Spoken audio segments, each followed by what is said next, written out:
profundas. Las micosis superficiales afectan piel, anexos cutáneos y mucosas y están causadas principalmente por dermatofitos. Los cuadros más comunes son, por ejemplo, lo que tienen aquí, una tinea corporis. La tinea corporis, la lesión, como aprenderán en dermatología, suele ser muchas veces fácilmente reconocible porque da esta imagen de Diana como las del tiro al blanco. Una lesión que tiene un borde eritematoso, que suele tener un fondo nacarado y que obviamente suele muchas veces ir acompañada de prurito. Otras ubicaciones de los dermatofitos cutáneos que provocan lo que llamamos tiña, aparte de la tinea corporis, es la tinea cruris. Tinea cruris porque se encuentra justamente a nivel de la ingle, ¿sí? A nivel de lo que sería obviamente la región crural, por eso lo de tinea cruris. También tiene característicamente este fondo eritematoso con elementos nacarados descriptivos y aquí este borde también claramente diferenciado. La siguiente, muy común y fácil de diagnosticar, es la tinea capitis. La tinea capitis, a nivel del cuero cabelludo, provoca la caída del pelo, caída del cabello y va dejando lesiones concéntricas. Aquí tenemos justamente este hueco que se ha formado, por ejemplo. Y esta tinea capitis a veces podría tener una apariencia inflamatoria con lesiones más bien costrosas de eritematosis. Luego está la tinea pedis. La tinea pedis, también muchas veces a nivel popular conocida como pinta, suele dar lesiones a nivel interdigital, escamativas, que justamente a nivel del pie pueden provocar sensación de ardor, sensación de quemazón, de prurito y generalmente acompañadas con mal olor. Pero estos mismos dermatofitos que pueden provocar la tinea pedis, que tiene un abordaje de tratamiento que es relativamente más sencillo y más fácil de resolver, pueden afectar a nivel de las uñas y provocar lo que conocemos como onicomicosis. Esta onicomicosis es un tratamiento, a pesar de que es el mismo dermatofito, mucho más complicado, mucho más difícil, porque el hongo no se encuentra solamente aquí a nivel de lo que sería la uña, sino acá, en la base de nacimiento de la uña, en la base de nacimiento. Y eso significa que el tratamiento, por ejemplo, tópico a este lugar, en esta zona, no va a servir, no va a ser útil, porque el hongo está aquí atrás, en la raíz de nacimiento de la uña, a nivel subcutáneo. Eso implica la necesidad de dar tratamiento sistémico, a diferencia de esto de aquí, que puedes hacer un tratamiento netamente tópico. Igual, en estas de aquí puedes hacer un tratamiento tópico, pero en cambio, la onicomicosis ya va a ser diferente porque necesitaremos tratamiento sistémico. Y claro, provoca esta onicodistrofia, y puede ser muchas veces de evolución muy larga. Los pacientes pueden tener a veces ya 5 o 10 años de problema cuando consultan al médico. Esta es otra onicomicosis, llamada justamente onicomicosis superficial blanca, que da un tipo diferente de distrofia a nivel unguial, pero también sigue siendo lo mismo. Y merecen tratamiento sistémico, insisto. Cuando se leen los ensayos clínicos, se habla, por ejemplo, del número de uñas afectadas y se suele hablar de la uña blanco. La uña blanco suele ser justamente la más grande, la target de los ensayos clínicos, porque es más afectada y tiene que ver justamente con la uña del dedo gordo. Aparte de los dermatofitos, las micosis superficiales pueden ser causadas por levaduras. Cuando hablamos de levaduras, nos estamos refiriendo específicamente a las cándidas. De la cándida, ustedes de microbiología han de haber oído hablar de la cándida álbica. Esta puede dar afectación, por ejemplo, a nivel de paladar. Y también puede ser causante la misma cándida a nivel de mucosa vaginal, provocando justamente candidiasis en la mujer. Lesiones que van asociadas con leucorrea y que dan sensación tanto de prurito como de ardor y también malestar en las relaciones. Eso significa dispareunia, dolor. Y un problema es que cuando tenemos esto, hay que tratar al paciente como si fuera ya una enfermedad de transmisión sexual, porque la candidiasis es una enfermedad de transmisión sexual. Significa que a la pareja, no solamente a la paciente, también hay que tratarle a la pareja. En el caso del varón, las lesiones pueden afectar a nivel del surco o ano prepucial y provocar justamente también molestias, incomodidades, prurito. Y a veces podríamos tener incluso una uretritis inespecífica caracterizada por una sensación de tenesmo posmiccional. Cuando se profundizan las candidiasis, cuando van más allá de la orofaringe y afectan esófago, como en esta imagen, aquí tenemos justamente estos acúmulos parecidos a la leche cortada, que es lo mismo que aquí. Estos acúmulos de cándida en el esófago, eso ya no es superficial, eso ya es profundo. Esa micosis ya es profunda y pasa a formar parte de lo que llamaríamos micosis sistémicas. Y para que una cándida haya profundizado, Daya, deja de estar escribiendo tanto. Para que haya profundizado, ya se imaginarán que tiene que haber ocurrido algo con el sistema inmunológico de la persona. En otras palabras, pacientes inmunodeprimidos porque tienen VIH, pacientes inmunodeprimidos porque están bajo tratamiento con fármacos contra el cáncer. Es factible que desarrollen candidiasis sistémica aquí a nivel esofágico. Y también podríamos llegar a veces a tener cándida a nivel sanguíneo, que se llama candidemia, y que puede incluso llegar a afectar, por ejemplo, sistema nervioso central y provocar justamente aquí ya una meningitis por cándida o incluso una encefalitis. Estos hongos superficiales, luego vamos a mirar los de las micosis profundas, que ya son de manejo de especialidad, ¿no? Micosis profundas, acordarnos, siempre van a ser de especialidad y en centro de atención ya de alta complejidad. Las micosis superficiales son de atención primaria y por lo tanto también de... Pero estos hongos tienen obviamente un proceso de mecanismo celular y de estructura muy parecido al resto de células que hemos estado mirando, incluyendo las bacterianas. Y eso significa que tenemos algunos lugares en donde podríamos ser blanco con las alternativas farmacológicas. Podríamos intentar afectar lo que es la pared celular, podríamos intentar afectar componentes de la membrana, en este caso un componente importante, un tipo de elemento graso va a ser el ergosterol. Si afectáramos su síntesis, afectaríamos obviamente esta estructuración. Podríamos también hacer blanco a nivel de lo que es el ADN y el metabolismo del RNA para poder disminuir la capacidad de mitosis. Los distintos antimicóticos van a hacer actividad en estos puntos, en alguno de estos puntos. ¿Cuáles son los grupos de antimicóticos que tenemos? Hay algunos tipos de clasificaciones. Yo personalmente prefiero que ustedes vayan aprendiéndolo a esto desde el punto de vista de la micosis que puede ser tratada. En otras palabras, micosis superficiales y micosis profundas van a estar de entrada bien diferenciadas porque tendremos antimicóticos para micosis superficiales, antimicóticos para micosis profundas. ¿Ok? Ya se imaginarán que los antimicóticos para micosis profundas, ya que las micosis profundas son más severas, de entrada van a ser antimicóticos con un perfil de seguridad peor, van a ser fármacos con mayor toxicidad. Por otra parte, los antimicóticos podríamos darles bien de forma tópica o sistémica.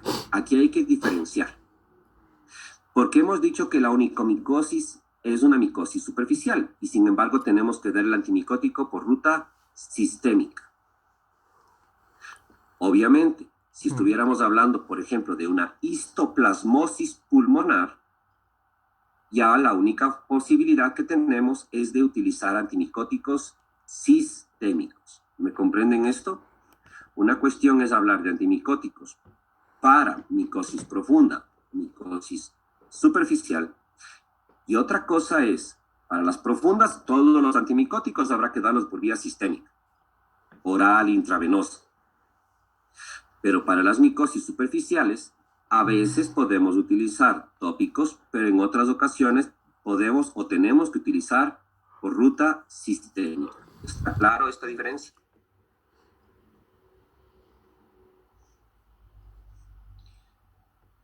Químicamente hay clasificaciones y les van a decir que algunos pertenecerían al grupo de antibióticos, pero que no se usan como tales, sino como antimicóticos.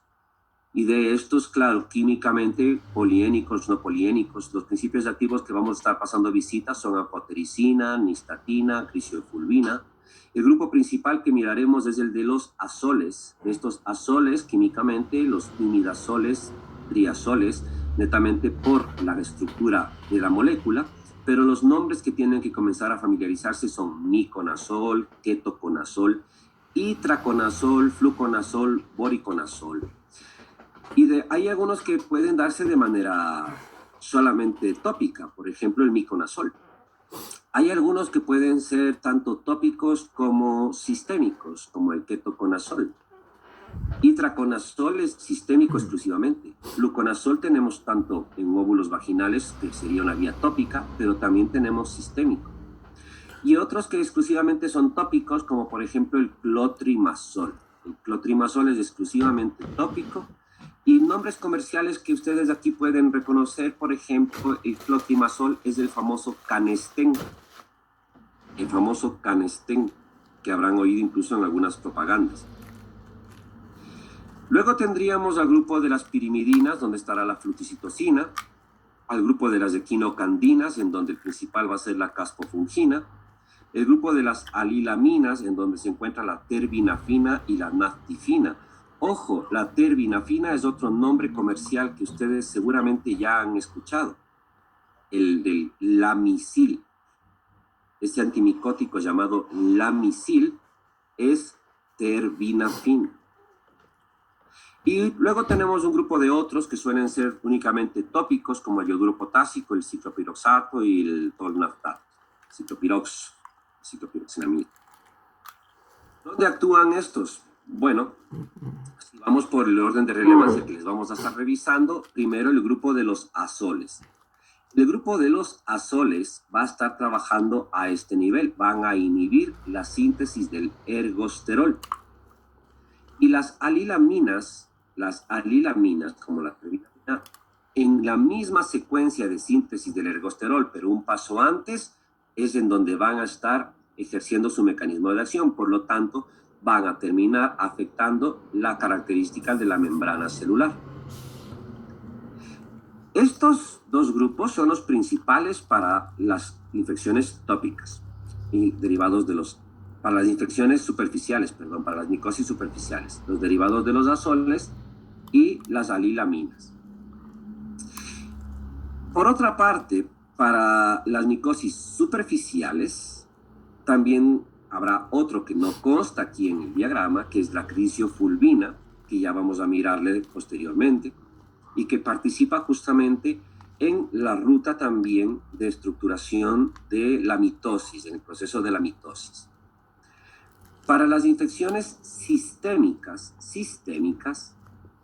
utilizamos, por ejemplo, la flucitosina. Esa flucitosina va a afectar todo lo que es la estructuración del ADN y del RNA.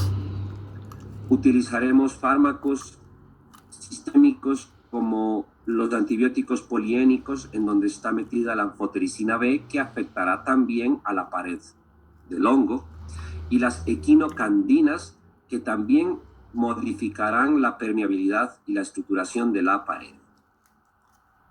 Vamos a comenzar con los principales fármacos que tienen ustedes que conocer, que son los imidazoles.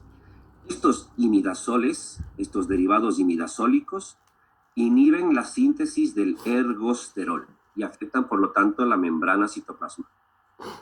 Algunos de estos imidazoles pueden tener un grupo triazolado. En este anillo principal puedes tener simplemente 2 nitrógenos y entonces eres un imidazol, pero si tienes 3 nitrógenos ya te llamas triazol. Es así únicamente la diferencia, pero todos siguen siendo derivados imidazoles. Principios activos que hay que conocer: ketoconazol, clotrimazol, que ya les dije que este es el canestén, miconazol, que está presente en algunos talcos, incluso. Y claro, tenemos nuevos fármacos como el fluconazol, el itraconazol, etc. Todos estos, ¿sobre qué actúan? Sobre lo que he mencionado, dermatofitos, sobre los dermatofitos y sobre las levaduras. Por lo tanto, nos pueden servir tanto para tiñas como para candidiasis. Aquí entre las levaduras incluye otro microorganismo que es el Pityrosporum ovale, ¿no? Que puede dar justamente una dermatitis seborreica. A veces, algunos derivados de los azoles, aquellos que se pueden dar de forma sistémica, aquellos que se pueden dar por vía oral, por ejemplo, también pueden ser útiles para algunas micosis profundas. Micosis profundas causadas, por ejemplo, por blastomicosis, histoplasma, por aspergilosis, podríamos tratarlas. Estos derivados azólicos, de entrada, la potencia antimicotótica, el ritmo de crecimiento, suele ser en este orden. Ketoconazol es más potente que el itraconazol y el itraconazol más que fluconazol. Y aquí hay que tener en cuenta una cuestión. Farmacocinéticamente, estos fármacos son inhibidores del citocromo P450. Eso hay que acordarnos. Los imidazoles sistémicos son inhibidores del P450, especialmente la enzima 3A4.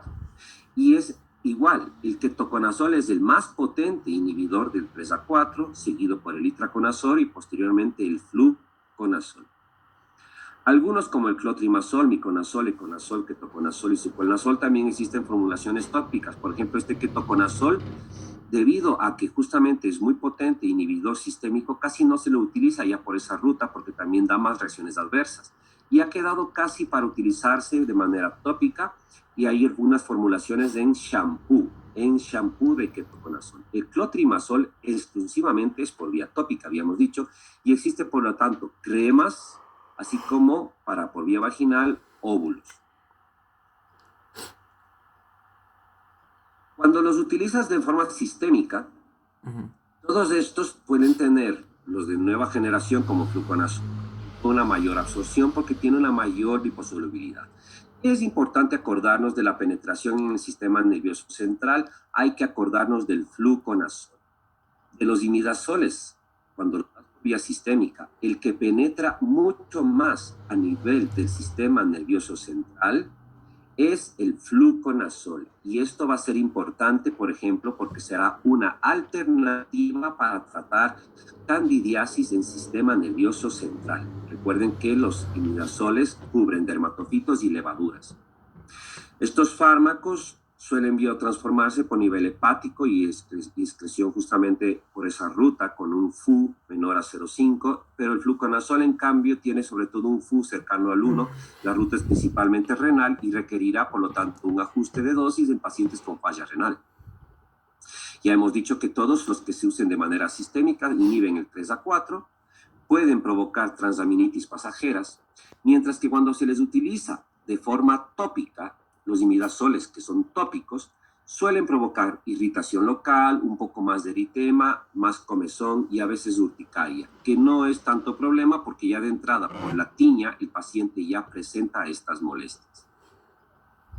El segundo antimicótico en importancia es la terbinafina. Esta terbinafina es un fungicida, igual que los anteriores, interfiere la síntesis del ergosterol porque está provocando una alteración en la biotransformación desde la ruta del escualeno hacia el ergosterol,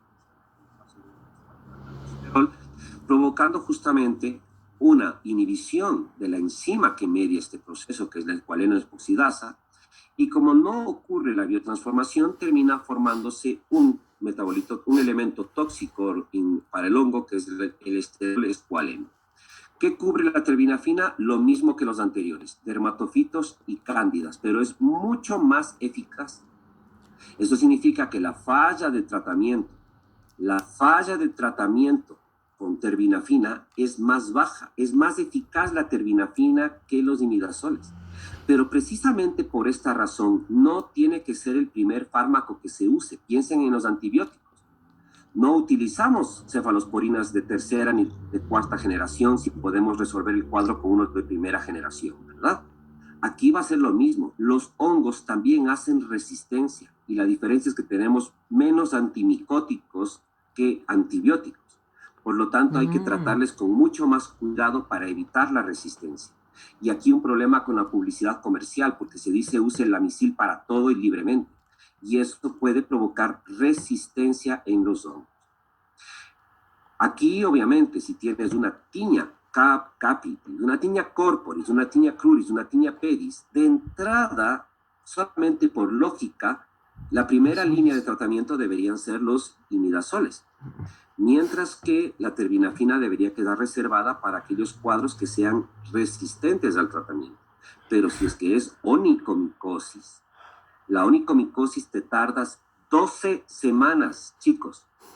La onicomicosis, el tratamiento, tarda 12 semanas. ¿Se dan cuenta? Son 3 meses. No es lo mismo que 4 semanas para el tratamiento de la tiña pedis. Por lo tanto, para onicomicosis, el fármaco con el que se tiene que iniciar el tratamiento no va a ser un imidazol, va a ser más bien la terbinafina. Vean cómo voy marcando ya de una vez lo que va a ser necesario hacer. Es un fármaco que afecta menos al citocromo, es mucho más seguro que los imidazoles. Y cuando lo usas de forma tópica, porque existe también el tópico, provoca eritema, sequedad, prurito, irritación de las mucosas. La naftifina es un símil del anterior, no hay mayores ventajas. Y luego estaríamos con este otro, que es la grisiofulvina. La grisiofulvina inhibe la mitosis. Inhibe la mitosis y por lo tanto afecta el crecimiento y multiplicación de los hongos. ¿Qué cubre? Cubre dermatofitos, no cubre cándidas. La grisiofulvina no sirve para las cándidas, solamente para dermatofitos. Su farmacocinética es muy interesante porque es un fármaco que tiene una larga semivida plasmática y una semivida tisular, porque del tratamiento que tú das, a lo largo de 2 a 4 semanas, comienza a acumularse a nivel cutáneo porque se liga a la queratina. Esto lo vuelve un fármaco muy atractivo, por ejemplo, para el tratamiento de la tiña capitis, ¿Cuál es el problema de la grisiofulvina? Que tiene muchas reacciones adversas y que obviamente tiene también varias contraindicaciones de uso. Hay otros antimicóticos que pueden servir para las micosis superficiales, pero que solamente son coadyuvantes del tratamiento.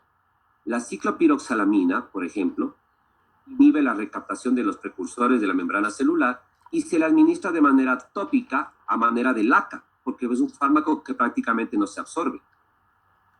Se le pone como laca, por ejemplo, sobre las uñas.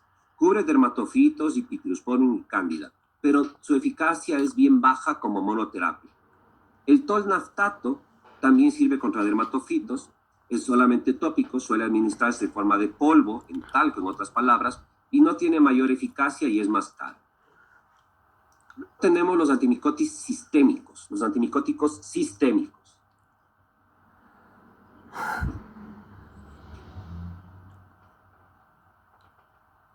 Estos antimicóticos sistémicos ya son de especialidad, ya no son para medicina general. Y son para micosis profundas. Estamos hablando, por lo tanto, de histoplasmosis, blastomicosis, etc. Uno de estos es la fotericina B. La fotericina B, que es un macrólido, por eso pertenece al grupo de los antibióticos, por así decirlo, es muy poco hidrosoluble y por lo tanto tiene que darse por vía intravenosa en forma de sal sódica. Es un fármaco que se liga en alta proporción a proteínas, penetra mal, no penetra prácticamente en el sistema nervioso central, por lo tanto no nos va a servir para micosis en sistema nervioso central. Y encima de esto es nefrotóxica, por lo tanto hay que hacer vigilancia del paciente de la función renal. Esta anfotericina B nos cubre histoplasma, blastomicosis, coccidioides, aspergillus, y también puede cubrir cándida. Sería interesante para la cándida en sistema nervioso central, pero como ya dijimos, la anfotericina no penetra en el sistema nervioso central, así que aunque cubra cándida, no sería útil para esa candidiasis. Un primo hermano de la anfotericina es la nistatina. La nistatina se utiliza exclusivamente de forma tópica para cándida. Existen cremas, existen óvulos vaginales que son útiles para la candidiasis vaginal, pero también existe una suspensión para vía oral. Y esa suspensión por vía oral, en cambio, será útil ¿para qué? Para la candidiasis superficial a nivel oral, que le suele dar a veces a los niños, o a los pacientes que por estar tomando, por ejemplo, antibióticos de amplio espectro, les ha dado una candidiasis como efecto secundario. Y también puede ser útil para el paciente inmunodeprimido que hizo candidiasis esofágica, porque aunque no se va a absorber a nivel intestinal, al tomarlo podrá entrar en contacto con la cándida a nivel del esófago.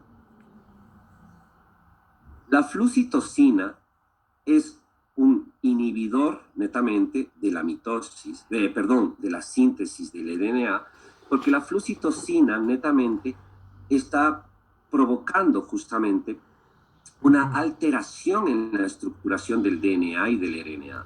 La flucitocina está relacionada con el fluorouracilo. El fluorouracilo es un fármaco que usamos en terapia para el cáncer.